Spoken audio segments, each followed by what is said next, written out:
महायुतीमध्ये आता कोण होणार मुख्यमंत्री यावरून रस्सीखेच सुरू झाली आहे। कारण काल गणपती बाप्पा गावाला जात असताना प्रत्येक पक्षाच्या नेत्यानं आपल्याच पक्षाचा मुख्यमंत्री व्हावा असं साकडं घातलंय।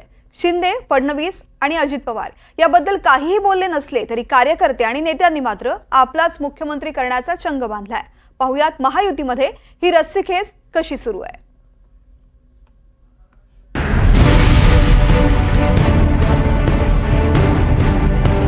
महायुतीत कोण होणार मुख्यमंत्री या प्रश्नाचं उत्तर या तिघांपैकी सध्या कुणीही देत नसलं तरी महायुतीत मुख्यमंत्री पदावरून अंतर्गत धुसफूस कायम आहे। ही निवडणूक एकनाथ शिंदेंच्या नेतृत्वाखाली लढवली जाईल असं भाजपचे नेते वारंवार सांगत असले तरी निवडणुकीनंतर मात्र मुख्यमंत्री पदासाठीची चुरस कायम आहे। आमच्या मनातले मुख्यमंत्री फडणवीसच असा दावा भाजपचे नेते करतायत, तर अजित पवारांच्या मुख्यमंत्री पदासाठी राष्ट्रवादीच्या नेत्यांनी साकडं घातलंय। तर शिंदेच मुख्यमंत्री व्हावेत अशी प्रार्थना शंभूराज देसाईंनी दगडूशेठ गणपतीला केली। आमच्याकडे चेहरा एकच आहे, तो म्हणजे माननीय देवेंद्रजी।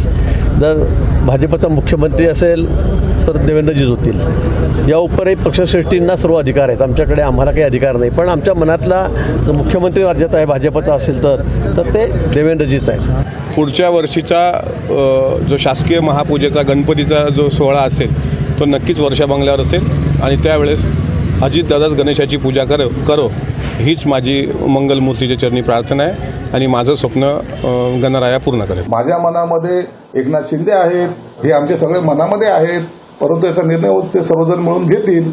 त्या टायमाला मुख्यमंत्री कोण होईल त्यावर आम्ही आता कोणीही वाद घालणार नाहीत। मनात असणं आणि प्रत्यक्षतेनं हे निवडणुकीच्या नंतर ठरेल। गणरायाला एवढंच साकडं घातलं की आम्ही महाराष्ट्राला पुढे नेण्याचं काम आमचे नेते आदरणीय मुख्यमंत्री एकनाथजी शिंदे साहेबांच्या नेतृत्वाखाली करतो आहे। आमच्या या कार्याला, आमच्या या कामाला आशीर्वाद श्रीमंत दगडूशेठ गणरायाला द्यावा आणि देशातलं पहिल्या क्रमांकाचं विकसनशील राज्य म्हणून महाराष्ट्र पुढे नेण्याची ताकद आशीर्वाद गणरायाला आम्हाला द्यावा। महाराष्ट्र सुख समृद्ध राहावा अशी प्रार्थना गणरायाची चरणी मी केली। लोकांमध्ये मिसळणारा नेता अशी एकनाथ शिंदेंची ओळख आहे। जून 2022ला मुख्यमंत्रीपदी विराजमान झालेल्या शिंदेंनी राज्य पिंजून काढलंय। लोकसभा निवडणुकीत शिंदेंनी 15 जागा लढवल्या, त्यापैकी 7 जिंकून महायुतीत स्ट्राईक रेट सगळ्यात वरचढ ठेवला होता। शिवसेना फुटीनंतर शिंदेंवर ठाकरे गटाकडनं गद्दार असा प्रचार करण्यात आला, मात्र त्याचा फटका शिंदे गटाला बसलेला दिसला नाही।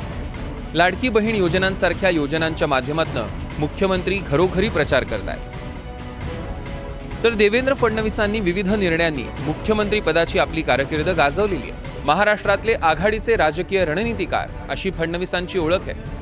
वसंतराव नाईकांनंतर सलग सर्वाधिक काळ मुख्यमंत्रीपदी राहण्याचा मान फडणवीसांना मिळतो। शिंदे मुख्यमंत्री झाल्यानंतर फडणवीसांना मुख्यमंत्रीपद न मिळाल्यानं भाजपच्या अनेक नेत्यांनी नाराजी दर्शवली होती। लोकसभेनंतर राजीनाम्याची भाषा करणारे फडणवीस आता सर्व शक्तीनिशी विधानसभेच्या मैदानात उतरले। रोखठोक आणि धडाकेबाज अशी अजित पवारांची ओळख आहे। अजित पवारांनी मुख्यमंत्री पदाची महत्वाकांक्षा अनेक वेळा व्यक्त केली। शिंदे आणि फडणवीसांच्या तुलनेत आपण मागे राहिल्याची सलही अजित पवारांनी बोलून दाखवली आहे। मात्र मुख्यमंत्री पदाची इच्छा सगळ्यांचीच पूर्ण होते असं नाही, असं विधान अजित पवारांनी नुकतंच केलंय। एक 15 दिवसामध्ये, मला वाटतं 15 ते 20 दिवसामध्ये आचारसंहिता लागेल आणि येणाऱ्या विधानसभेमध्ये मोठ्या मताधिक्याने महायुतीलाच समर्थन या ठिकाणी राज्यामध्ये मिळेल। विधानसभेचं घोडा मैदान जवळच आहे।